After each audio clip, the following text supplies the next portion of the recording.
I think, or I don't, I can't process that about cold and snow, but Oh, that's so funny. Good morning, Wheeler. Sorry, we're bantering here.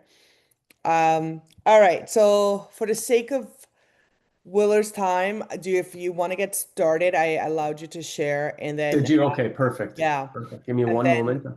what we'll do And is you I'll guys will just have to let excuse people me. I in. still have a bit of a cough. Um, Willer, it's nice to virtually meet you and definitely see you on the call. I'm glad that you're on here. Give me one moment. I'm just going to share my screen. 1 second here. Okay. And just please let me know if you can, if you guys can see this, that's perfect. Let me know. It says, "Oh yeah, there we go. Here we go." All right, get Yeah. going. We're good. We're good. All right. Yeah. So Willer and other guests, thank you for joining us. I'm excited to be here to speak with you guys. I will apologize and let folks know. Last week I was under the weather. I am actually still under the weather. You can probably hear it in my voice.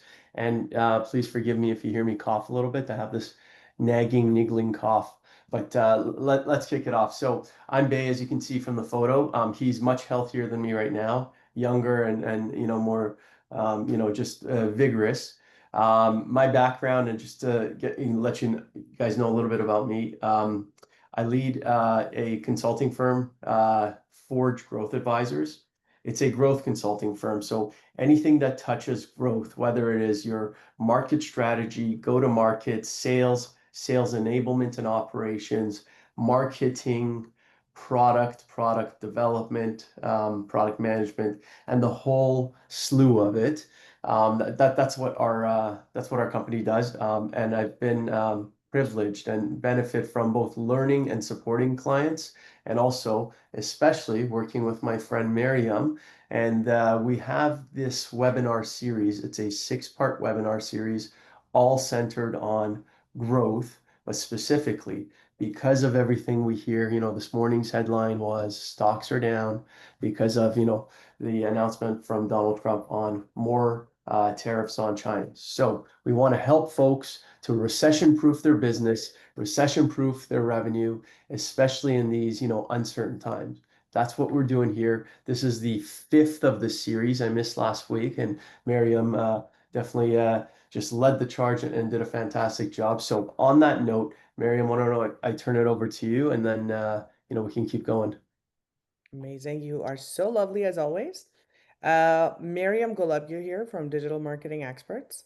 I'm the Chief Amazement Officer because I needed a made-up title, so I just made one for myself because I need to be as unique as possible in this digital marketing world. We focus on everything from digital marketing strategies to web development, social media strategies. Search engine optimization is a big one for us, and online advertising.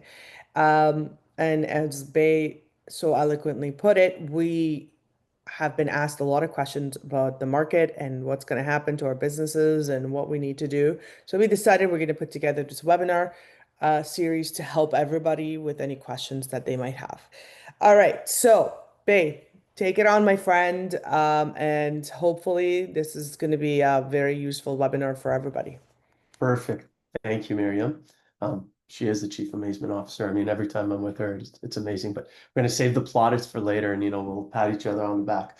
Just to confirm, can everyone see my screen? Because I have to move Yep. some things around. We can see the one that has you and me on it. Okay, perfect. Turn it around. I'm going to skip to the next slide, and let me know if you guys can Yep. see this. Yep. We're good. Funnels are finite. Flywheels keep spinning. Yep. All right. So let me just skip and I'll just actually spend a little bit more time here. I think if folks have been on our calls over the past number of weeks, I've spent a bit of time aside from last week that I was unwell and unavailable. We've spent a lot of time talking about, or I've spent a lot of time talking about the client journey, the revenue journey, how the business operates, your value chain, and so on. And you have also heard me talk about your sales funnel. Some people call it pipeline. I mean, there's all kinds of different names, but essentially it is a funnel that goes like this, right? So you want to try to cast the wide net, and as you go down, you want to get, sharper and sharper so that, these potential clients that we advertise to, put our brand out to, talk about our products and services. You want to get them closer and closer, more intimate with them as you have discussions. And through the bottom, you get an acquisition, a sale, and so on. So, just a very simplistic version of this sales funnel. It's half of a upside down triangle, just to focus on screen size. But really, as you cast this wide net, you put out content, information, advertising. They don't know you, or they may, but really what you're putting out is, hey, let us, share with you, tell you about who our company is, what we do, and how we can help you. I mean, that's typically the at the top of the funnel. And we can refine this. I know Miriam could speak to this much better than I can. As you go down the funnel, you're getting a little bit more intimate and having more detailed conversations with clients, whereby you now are sharing your value proposition. You have a deeper understanding, hopefully, of the client through your sales discussions. And you're then going to align your value proposition to their business, and through those, hopefully, sales discussions to the challenge or problem or goal that they are looking to solve, such that as you get to the bottom, you get a sale, sign a contract, and so on. Now, a sales funnel, as you can see, it's linear. It's just going downwards through this funnel. It has a finite journey from, client, potential client, or business, don't know who you are, or, even customer, however the customer is, even if it's an individual. They don't know who you are. Okay, now they've heard about your company and potentially some of your product services. Okay, now they know you a little bit more, and you get to a sale, but it's finite. And when you get to a sale, it is finite. Yes, you may be able to nurture them, but that's actually exactly what we're here to speak. Now, if you look on the right side of the screen, we have a flywheel. The point of a flywheel is that it's never ending. And this is what we talked about, or one of the last discussions that I was leading with Miriam, was you want to have this continuous journey with the client. So it starts similar to this sales funnel or the pipeline. However, it continues to nurture clients, it continues to reach out to them, and so on. And how and why you're doing that is because you're integrating your entire business model. So let me proceed in one moment, but you have a continuous progression, you have a customer-driven growth, and you're looking to retain the client and make them advocates, such that hopefully that client may also be a seller for you, a marketer for you, that they're saying, hey, look, I purchased the following products and services from, the following company or this company, and let me tell you about it, and they're great. And then they're, advocating and sending them over to you. Now, what you want to do first and foremost, and most people have done this in some form or fashion, and this is actually pretty important to me because I just wrapped up a client engagement with a SaaS business based out of BC. They're a technology company, and I went in there, and this is the challenge they're having. They've grown, 30 some odd million, about $35 million. And what they realize is right now they can't invest more capital because, it's just a small owner operator model. It's a one person's money that he's invested. He does not have additional capital over the coming years, the next 2 years actually, to invest in. So what we're trying to do is grow the business, not by injecting more capital, but by really retaining and nurturing and growing our existing clients. First thing we did, one, map out the customer journey, right? What's a customer journey? And this is what I talked about, the sales funnel. Awareness, then they're getting to purchase, right? That's that funnel I talked about, and I'm making it pretty brief. You're getting them to onboarding now. So once they sign a contract, yes, I'll buy your product service. You sign a contract, you get them to be onboarded. Whatever product or service, whether it's, here you go, the box that they purchased for you, or, if it's a technology solution, however it is, you want to help them. Now that they're, a client, now you want to nurture them. So the next is the onboarding process. Once you've onboarded them, you want to make sure they're happy. Reach out to them. Was this satisfactory? Can we do something better? And so on. And the more touch points you have with them, not just pre-sale, but post-sale, that nurturing process from onboarding to advocacy, they're going to obviously become the sellers. Your brand will be elevated. They'll speak about you. So this is the first bit here. The second bit here is you want to integrate your entire system within your business. So again, A lot of businesses, what do they have? Sales and marketing, or advertising and sales, however it works. But what they're not doing is saying, okay, after I have that sale, who else can I bring into this touch point with the client to make sure that the client, one, they're happy with what they're getting. They give us feedback whether they are or are not happy. We improve it and ensure that we're delighting them over and over. So what's very, very critical is you want to create feedback loops, not just, the engagements pre-sale, but post-sale as well. How do you create those? You want to continue to market to these clients. You never want to stop. Why? Because guess what? They're already buying from you. Either you can sell them more products or services, or you can continue to upsell them. And that was a session we had several weeks ago, which you guys can download and we can send out the content if you like, or certainly reach out to Miriam and myself. The second one, your sales folks, as you're sending them content, advertising on other products, services, or upselling them on existing products, services, you want if you have a sales team, again, depending on the size of your business, you may be your own salesperson, marketer, and so on. You want to reach out to them. Same thing. Are they delighted and so on? Customer experience right now is absolutely critical. And forgive me, I'm a little bit unwell still, so I got the Kleenex one. But your customer experience team, your CX, is supremely critical. Again, depending on the size of your business, it could be yourself, the owner operator. It could be you have a team. Your CX is going to be super critical within your entire business. Why? Because they're the ones that are either going to be your call center, they could be your billing, they could be your implementation team, and so on. But these folks are the front line to get feedback after the sales are done. After, we've signed a contract, they're helping with the onboarding. This team here is going to be the most important team where you're going to extract maximum value and information back so that you continue to build out this the feedback loop, but also, like I said, that entire flywheel for customers. They are going to hear if a product is working or not. They're going to hear if something is great or not great, if the pricing is too high, if there's competitors. And what you want to do is, when I say build these feedback loops with your teams, again, depending on the size of your business, it could be teams or a couple of people, however it works, you want to make sure that whatever information you're getting back from clients, you're sharing it back with the teams. Your CX team will then now inject and input say if it's product information, your product has some deficiencies. It's slow, it took too long, whatever it is, get that information back to the rest of the business. In this case, your product team, and that's exactly what I did with this client.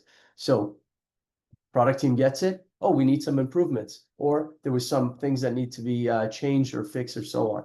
They do that. We then remarket that and we, brand it as your version 2.0 or however you want to brand it, but that's going to be very, very critical. And this should continuously work.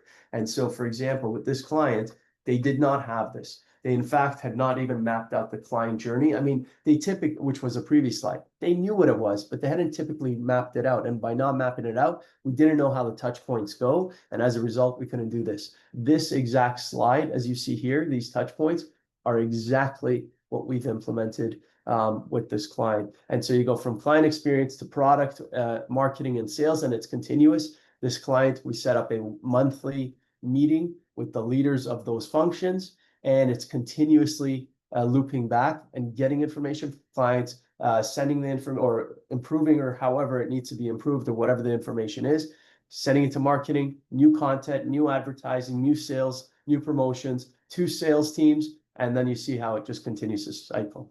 And then the last thing I'll say just on this is during these downtimes or the downturns, your client experience is going to be critical. So the strategic plan that I built for this client, and that's the other element that I was leading and doing for them. The strategic plan was, okay, we're not going to inject capital. We're going to make some adjustments to our resourcing and so on, but our entire plan to not only sustain existing revenue, not lose clients, and grow our sales within a certain limit. I think, if I'm not mistaken, it was about 12% next year.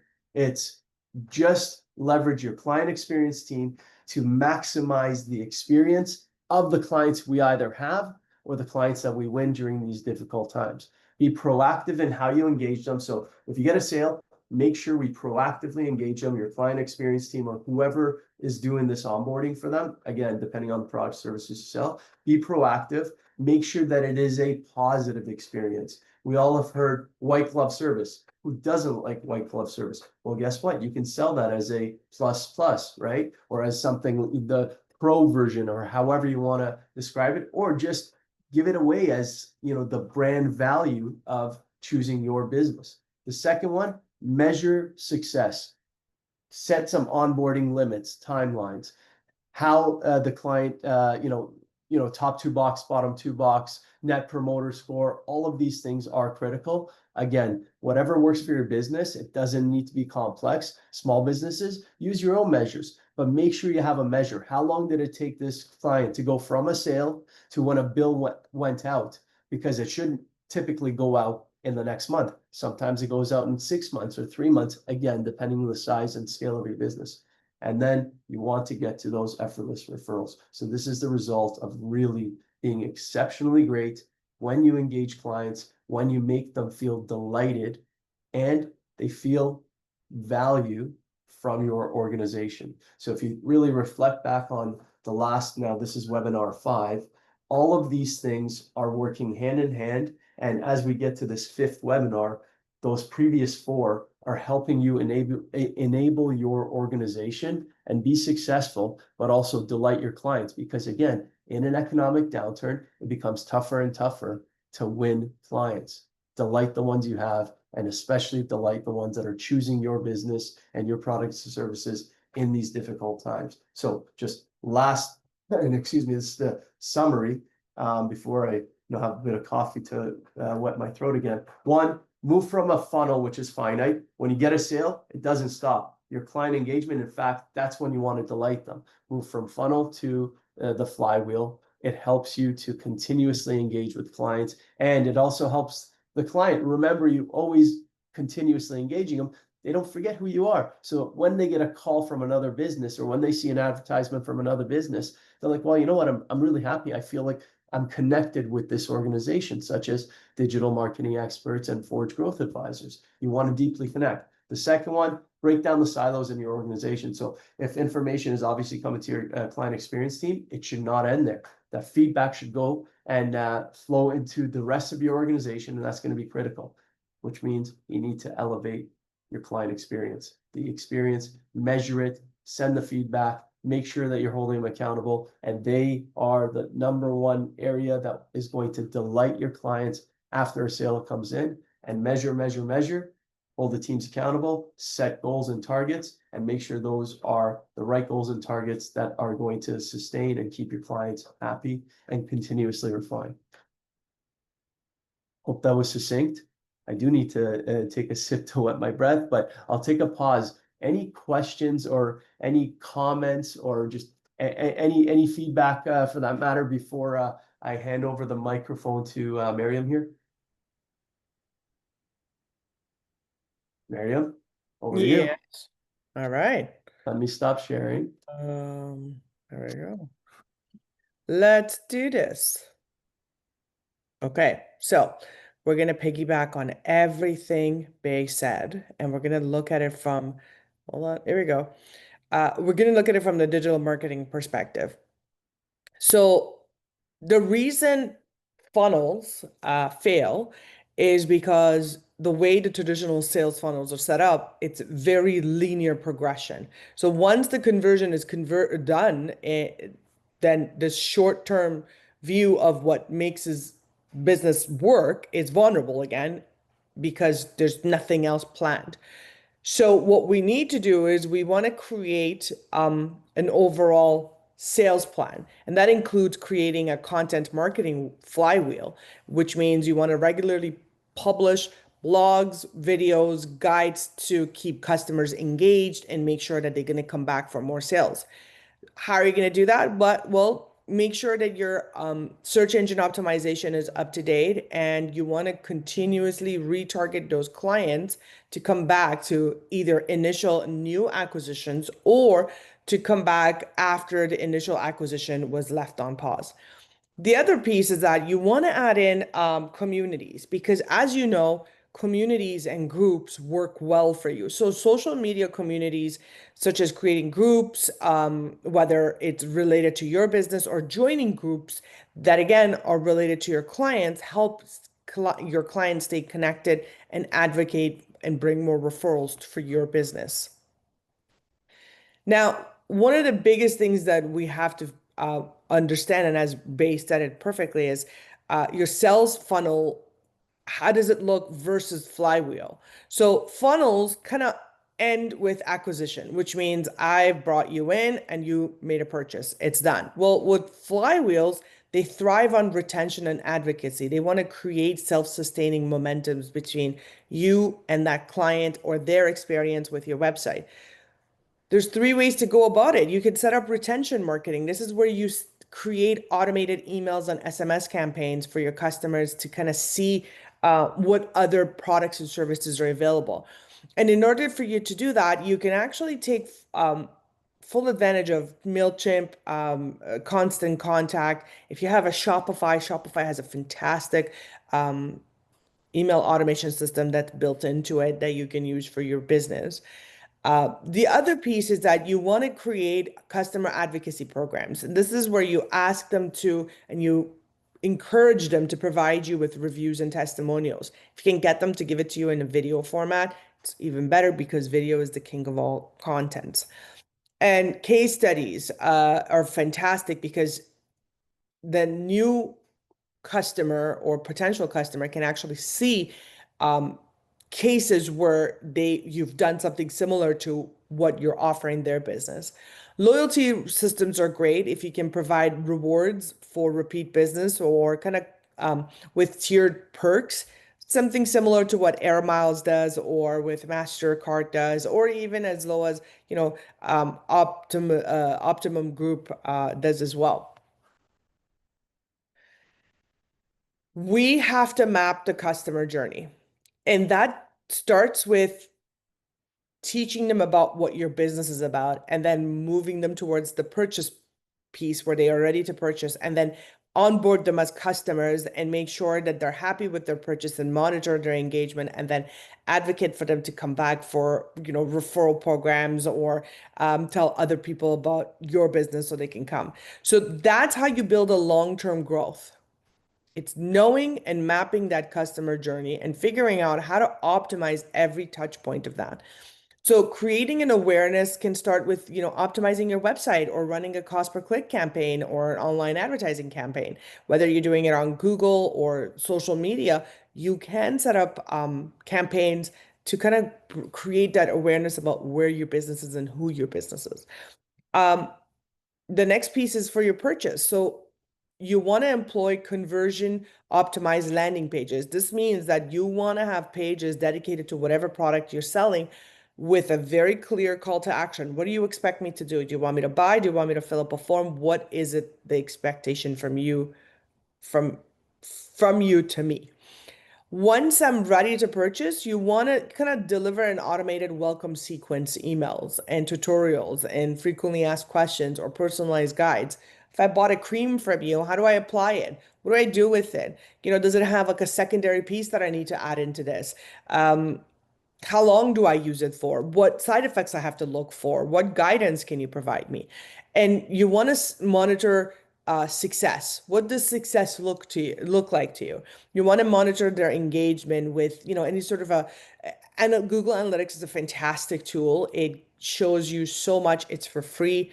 You can set it up on your website and it tells you where they come from, what did they do, and how long they stayed on your website and what their conversion was like. And then for advocacy, you want to launch referral programs. You want to highlight your clients' wins through like any sort of a social media storytelling that you can do, or any sort of a testimonial that you've got from them. Once you do that, and Bay explained it, you want to be able to get every department of your business to talk to each other and kind of create a feedback loop. Why? Because marketing and sales and products and customer service are the main components of your business. That's where people see the most important. They'll see your that's your bread and butter. That's the organs of your business. So you want to create a feedback loops that is aligned, that aligns all departments to kind of drive that continuous improvement. You want to make sure that you understand how things work. So let's break it down. How do we do this from the marketing perspective? Okay, well, make sure you're if you're running different camp, if you're running an ad, do two pieces to it. Do an A and B testing. Different messaging can bring and increase your conversion data to see which one did much better. And then from the sales perspective, you want to use your CRM data to kind of refine your targeting. Who am I going after? Focus on customers that match your lifetime value profiles. They are there for a long period of time. They're the higher selling clients. You want those ones. And that information is available in your CRM. So once you figure out who you're like what who these people are, then you can create the marketing message. And then from this product and services, you can look at your analytics to kind of see how your customers are behaving and evolve your services around how your customers are behaving with your website. Um, you also want to create a customer experience that is top notch. Because if I have a good experience with your business, I'm going to keep coming back.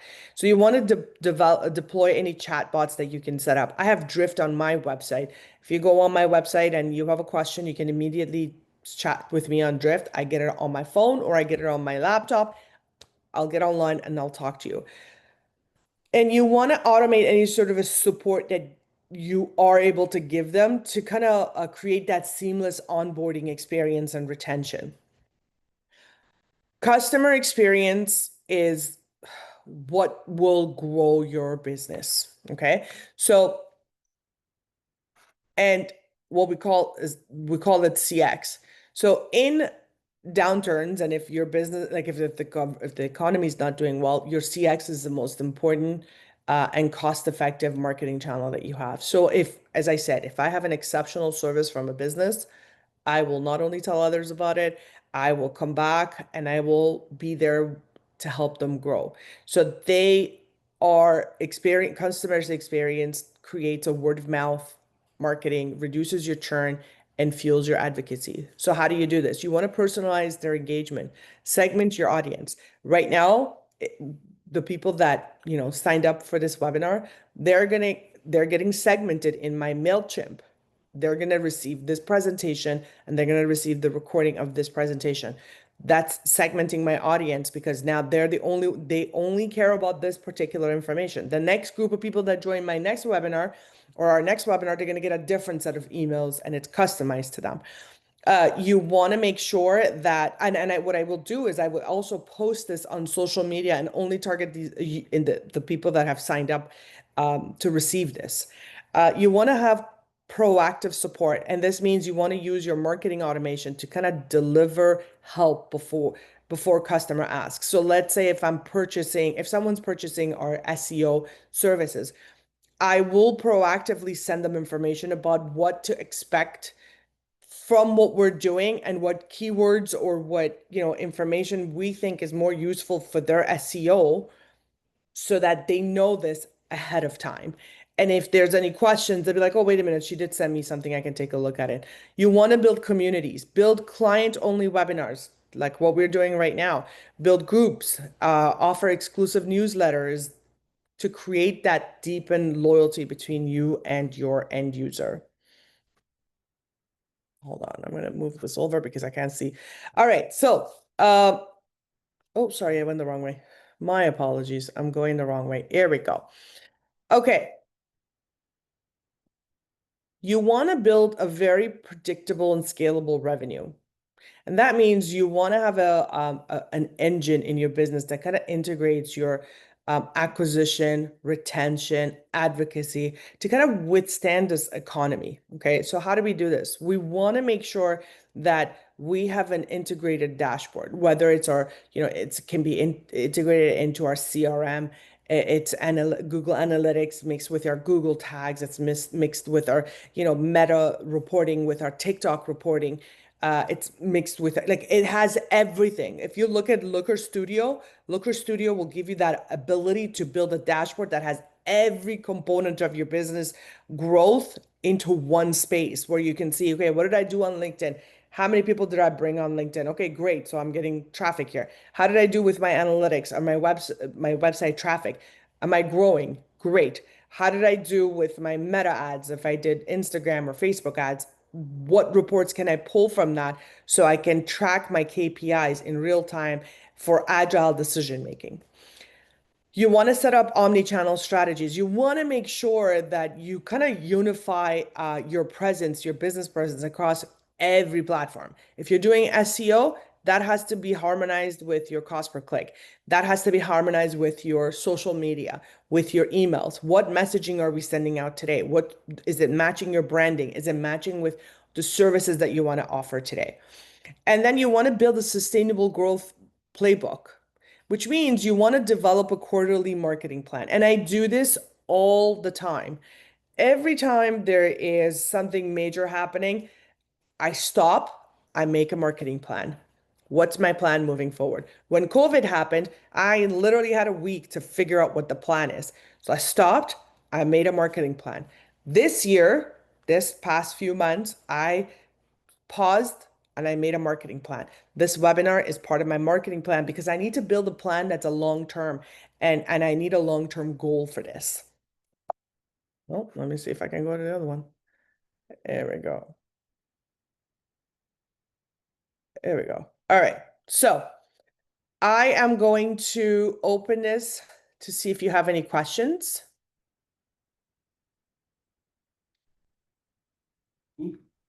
Oh, can you hear me? None for Yeah. me. Oh, that was actually excellent.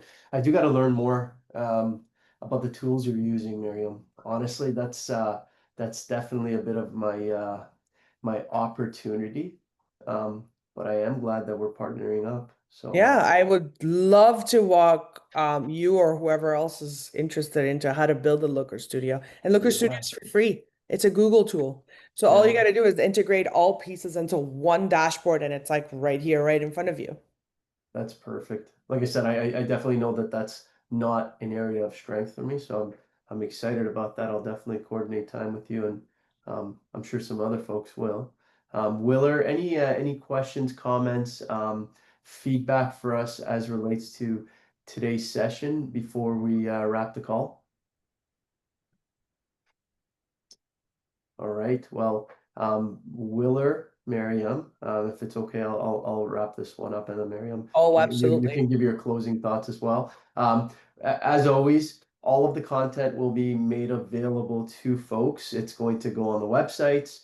Our emails or contacts are going to be available to you as well as the content gets sent out, and certainly on our individual websites. We will continue the next of this series. Miriam, if I'm not mistaken, it's next week.